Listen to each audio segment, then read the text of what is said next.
ਸਤਿ ਸ੍ਰੀ ਅਕਾਲ ਵੀਰ ਜੀ, ਵਧਾਈ ਹੋਵੇ। ਤੂੰ ਕੀ ਆਣਾ ਜੰਜ ਸੁੱਕੀ ਨਹੀਂ ਜਾਣ ਦੇਣੀ?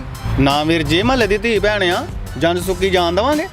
ਠੰਡੇ ਠੁੰਡੇ ਪਿਆਵਾਂਗੇ, ਸਵਾਗਤ ਕਰਾਂਗੇ ਪੂਰਾ। ਸਾਡਾ ਕੋਈ ਫਰਜ਼ ਨਹੀਂ ਬਣਦਾ। ਉਹ ਤੂੰ ਕੀ ਆਣਾ ਬੈਂਡ ਬਾਜੇ ਵਾਲੇ ਲੰਮੇ ਪਾ ਹੀ ਕੁੱਟਨੇ?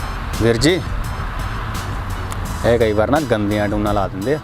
ਮੈਂ ਕਿਹਾ ਮਹੱਲੇਦਾਰੀ ਆ, ਸਾਡੀ ਧੀ ਭੈਣ ਦਾ ਵਿਆਹ, ਇਦਾਂ ਦੀਆਂ ਟੂਨਾਂ ਥੋੜਾ ਲੱਗਣ ਦੇਵਾਂਗੇ। ਲੰਮੇ ਬਾਬਾ ਕੁੱਟਾਂਗੇ। ਹਲਵਾਈਆਂ ਤੇਰਾ ਕੀ ਵਿਗਾੜਾ ਜਿਹੜਾ ਤੂੰ ਕਿਹੜਾ ਪੰਜਾਬ ਜਾ ਕੁੱਟਨੇ ਆ? ਵੀਰ ਜੀ ਇਹ ਬੜੇ ਖਰਾਬ ਹੁੰਦੇ ਜੇ। ਕਈ ਵਾਰ ਮਹਿੰਗੀਆਂ ਰਸਤਾਂ ਜੇਬਾਂ 'ਚ ਪਾ ਕੇ ਲੈ ਜਾਂਦੇ ਜੇ। ਮੈਂ ਕਿਹਾ ਜੇ ਕਿਸੇ ਦੀ ਜੇਬ 'ਚ ਕਾਜੂ ਬਦਾਮ ਨਾਰਦਾਣਾ ਤੇ ਸੌਗੀ ਸਾਗੀ ਨਿਕਲ ਗਈ ਨਾ ਕਿਸੇ ਦੇ, ਭਜਾ ਮਾਰਾਂਗੇ। ਐਂ ਵੀਰ ਜੀ ਨਾਲ ਚੱਟੀ ਨਹੀਂ ਪੈਣ ਦੇਣੀ। ਕੱਢ ਹਥਿਆਰ ਜਿਨ੍ਹਾਂ ਨੂੰ ਤੂੰ ਰੇਤੀ ਲਾਉਣੀ ਆ। ਵੀਰ ਜੀ ਮੈਂ ਲਾਇਆ ਹਿਸਾਬ, ਤੁਹਾਡਾ ਵੀ ਦਿਮਾਗ ਤੁਹਾਡਾ ਵੀ ਮੋਟਾ ਹੀ ਆ। ਮਤਲਬ ਤੇਰਾ ਇਹ ਮਤਲਬ ਦਿਮਾਗ ਤੁਹਾਡਾ ਹੈਲਦੀ ਆ, ਤਾਕਤਵਾਰ ਆ। ਉਹ ਵੀਰ ਜੀ ਹਥਿਆਰ ਥੂਰ ਨਹੀਂ ਕੋਈ ਮੇਰੇ ਕੋਲ, ਉਹ ਕਵਾੜਾ ਆ। ਮੈਂ ਕਿਹਾ ਰੇਤੀ ਰੂਤੀ ਲਾਈਏ, ਭੈਣ ਦਾ ਵਿਆਹ ਆ ਗਿਆ, ਬਾਲਣ ਦੀ ਨਹੀਂ ਲੋੜ। ਤੁਸੀਂ ਤਾਂ ਐਵੇਂ ਇਹਨਾਂ ਨੂੰ ਪੈਸੇ ਪੂਏ ਦੇਣ ਡੇ ਜੇ। ਸਾਨੂੰ ਬੂੰਦੀ ਸ਼ੱਕਰ ਪਾ ਕੇ ਖਵਾ, ਵੇਖੀਆਂ ਕਦੇ ਬਾਲਣ ਦਾ ਢੇਰ ਲਾ ਦਾਂਗੇ ਹਲਵਾਈ ਲਾਗੇ। ਸਿਲੰਡਰ ਪਤਾ ਕਿੰਨੇ ਮਹਿੰਗੇ ਵੀਰ ਜੀ? ਇਹਨਾਂ ਝੋਲੀ ਚੁੱਕਾਂ ਨੇ ਤੁਹਾਡੀ ਜ਼ਮੀਨ ਗਾਣੇ ਪਵਾ ਦੇਣੀ ਇਸੇ ਕੰਮ 'ਚ।